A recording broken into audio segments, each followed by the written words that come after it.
Memang awal retak itu gara-gara memang Pak Jokowi mau 3 periode dan Ibu Mega lah satu-satunya yang menghalangi. Itu betul nggak sih? Gimana sih persisnya?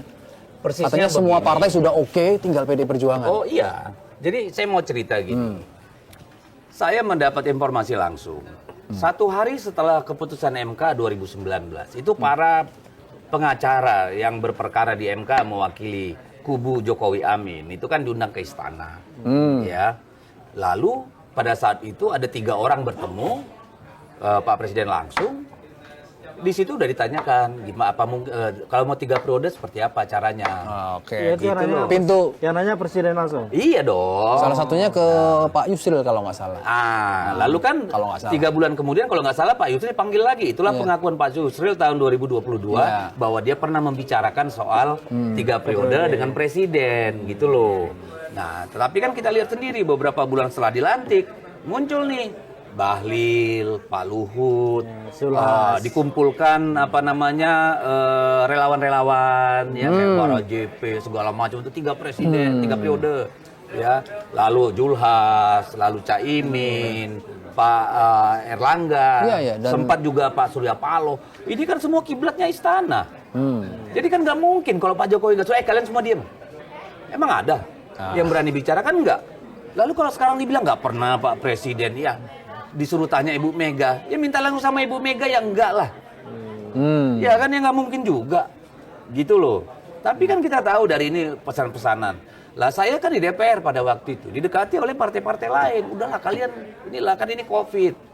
Ya kalau nggak mau 3 periode perpanjangan masa jabatan. Oh jadi benar ya ada pesan. Oh ada. Kita diajak udahlah kalian setujui. Tapi kan kita tahu Ibu Mega berpikirnya konstitusi. Nggak mungkin. Dan itu kalau nggak salah terucap ya Bu Mega ya di acara terbuka kok secara langsung kan. Betul. Minta Mas Jokowi minta, itu betul. Iya di Kemayoran itu memang sikapnya. Sikapnya di rapat itu pernah sikap konstitusional bukan sikap Ibu Mega. Ada pernah di rapat di internal PDW pernah nggak dibahas bahwa Bu Mega saya atau itu spontan pada saat di Kemayoran? Lah pembicaraan publik kan selalu kemudian direfleksikan oleh pidato politik Ibu Ketua Umum. Dan itu kan disampaikan Ibu Ketua Umum secara jelas. Jadi itu bukan sikap Ibu Mega saya sebagai pribadi, tapi konstitusi kita menulis itu. Bahwa periode presiden paling banyak dipilih 2 kali. Untuk menyusun kata-kata itu dalam undang-undang, kita kan melakukan amandemen. Ya, sampai berapa kali kita amandemen konstitusi? Itu proses kenegaraan yang lama. Kenapa 2 periode? Dan kenapa 5 tahun 1 periode? Itu kan perdebatannya panjang banget. Melalui teori, histori, dan segala macam. Masa gara-gara masih kepengen berkuasa, lalu kita rubah itu undang-undang. Besok-besok, apa yang nggak bisa diubah kalau ada orang berkuasa? Lagi, konstitusi kita jadi tidak punya kepastian hukum. Kalau hanya untuk hasrat-hasrat seperti itu, kemudian konstitusi kita seenak-enaknya diobrak-abrik, ini kan udah bukan negara hukum, negara kekuasaan namanya. Tapi hukum itu hanya alat untuk menjustifikasi. Meskipun nggak jadi 3 periode dalam artian yang sebenarnya. Jadi 3 periode sekarang?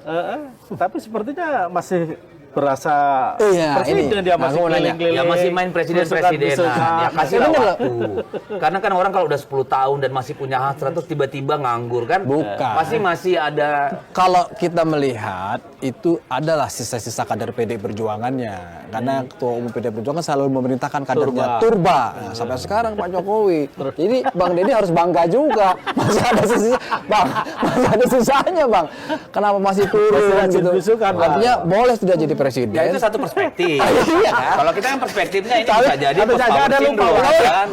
Saya nggak ngomong, nggak artinya harus bangga juga. Melekat banget nih. Didikan PD Perjuangan sudah berhenti jadi presiden pun masih turun ke Kendal, ke Banjarnegara. Itu bagus dong. Saya merasa masih kader. Ya kalau saya pribadi sih ngelihatnya kurang kerjaan banget sih.